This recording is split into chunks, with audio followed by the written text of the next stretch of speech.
નમસ્કાર. All India બાર examination એટલે કે AIBની તૈયારીમાં આપનું સ્વાગત છે. જો મહેનત તો બધા કરે છે, પણ એ મહેનત પાણીમાં ન જાય એનું ધ્યાન રાખવું પણ એટલું જ જરૂરી છે. તો ચાલો આજે આપણે સ્ટેપ બાય સ્ટેપ સમજીએ કે OMR શીટ બરાબર કેવી રીતે ભરવી જેથી કોઈ ભૂલ જ ન થાય.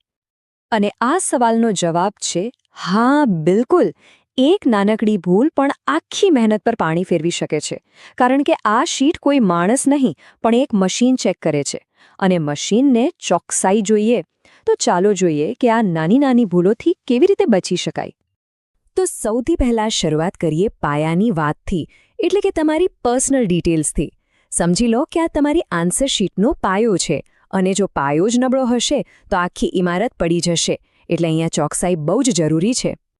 સૌથી પહેલું ખાનું ઉમેદવારનું નામ, અને એક નિયમ જે મગજમાં ફિટ કરી લેવાનો છે. નામ ફક્ત અને ફક્ત કેપિટલ લેટર્સમાં જ લખવાનું છે, સ્મોલ લેટર્સ બિલકુલ નહીં. આ નાનો નિયમ છે પણ ખૂબ જ મહત્વનો છે. ઓકે, નામ તો લખી દીધું, પણ અસલી કામ હવે છે. દરેક અક્ષરની બરાબર નીચેની લાઇનમાં એ જ અક્ષરવાળું બબલ શોધવાનું છે, અને એને કાળી બોલપેનથી પૂરેપૂરું ભરી દેવાનું છે, જરાય ઉતાવળ કર્યા વગર. યાદ રાખજો, અધૂરો ભરેલો કે ખોટો બબલ મોટી સમસ્યા કરી શકે છે. નામ પછી હવે વારો છે AIB રોલ નંબરનો. આ તો સમજો કે તમારી પરીક્ષાની ચાવી છે, એટલે એને ભરતી વખતે ડબલ ધ્યાન રાખવાનું છે. એડમિટ કાર્ડમાંથી જોઈને એક એક આંકડો એકદમ કાળજીપૂર્વક લખજો. અહીં પણ પ્રોસેસ એ જ છે જે આપણે નામ માટે કરી. દરેક આંકડો બોક્સમાં લખો અને એની નીચે એ જ આંકડાવાળું બબલ ભરો. અહીં ભૂલને કોઈ અવકાશ નથી. મારી સલાહ છે કે દરેક આંકડો ભર્યા પછી એને 2 વાર ચેક કરી લેજો. સરસ, પર્સનલ ડિટેલ્સ તો ભરાઈ ગઈ. હવે આપણે આગળ વધીએ પરીક્ષાને લગતી ખાસ માહિતી તરફ. આ એવી વિગતો છે જે તમારા ક્વેશ્ચન પેપરને ઓળખવામાં મદદ કરે છે, એટલે આ પણ એટલી જ જરૂરી છે. અહીં 2 અલગ અલગ કોડ છે, અને બંને બહુ જ અગત્યના છે. પહેલો ક્વેશ્ચન બુકલેટ સેટ કોડ, જે તમને તમારા પ્રશ્નપત્ર પર જ મળશે, A, B, C કે D. અને બીજો સેન્ટર કોડ, જે તમારા એડમિટ કાર્ડ પર લખેલો હશે. કયો કોડ ક્યાંથી લેવાનું છે એ બરાબર યાદ રાખજો. હવે વારો છે ભાષા પસંદ કરવાનો. અહીં તમને હિન્દી, અંગ્રેજી, ગુજરાતી જેવા ઘણા વિકલ્પો મળશે. તમે જે પણ ભાષામાં પરીક્ષા આપવાનું નક્કી કર્યું હોય, બસ એની સામેનું બબલ ધ્યાનથી ભરી દેજો. અને હવે પરીક્ષાનો એ ભાગ જ્યાં તમારી બધી મહેનત દેખાવાની છે, જવાબો માર્ક કરવાનો. આજ તો આખી પરીક્ષાનો હાર્દ છે. તો ચાલો જોઈએ કે અહીં કેવી રીતે ચોકસાઈ રાખવી. તો સાચો જવાબ માર્ક કેવી રીતે કરાય? જુઓ, બબલ એકદમ સરસ રીતે પૂરેપૂરું ભરેલું હોવું જોઈએ.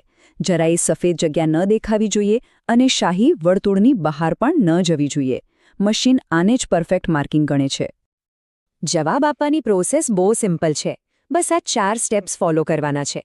પહેલા સવાલ બરાબર વાંચો, પછી મનમાં જવાબ નક્કી કરો, પછી OMR શીટમાં એ જ સવાલ નંબર શોધો, અને છેલ્લે સાચા ઓપ્શનવાળા બબલને ભરી દો, શાંતિથી અને ધ્યાનથી.